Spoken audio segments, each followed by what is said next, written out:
There's one expected Trump battle that hasn't really come to fruition the way his opponents thought: a war on data. As soon as Trump won, researchers hurried to preserve government data out of the fear the new administration would start some kind of purge.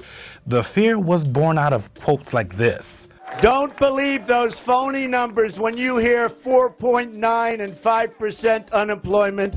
The number's probably 28, 29, as high as 35. During the election, Trump spent time casting doubt on data coming from the Obama administration that didn't match up with his own rhetoric.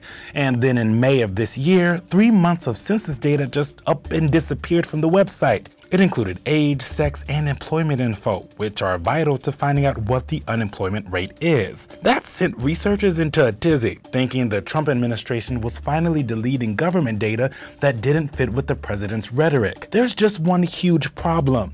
It was a simple census website tech issue, and the info was back up by the end of the day, something Trump supporters have used as proof researchers have been completely overreacting the entire time. Despite the false alarms, some data advocates are still concerned, if not with the way the administration could be deleting government data, but the kind of data it is actually collecting.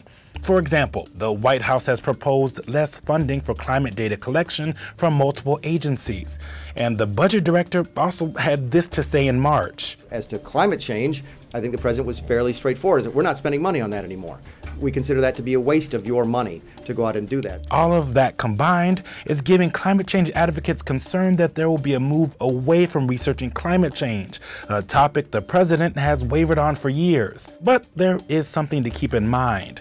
Data collection may be scientific, but in DC, that collection usually has some kind of political end. The information that is actually collected has a strong political component to it. The type of data can be used to support any politician's agenda, not just Trump's. That isn't necessarily a bad thing, as long as the information is real. One expert put it this way to Politico, quote, "Data is inherently political, and how it's used depends on who's collecting it and what they're representing about the world."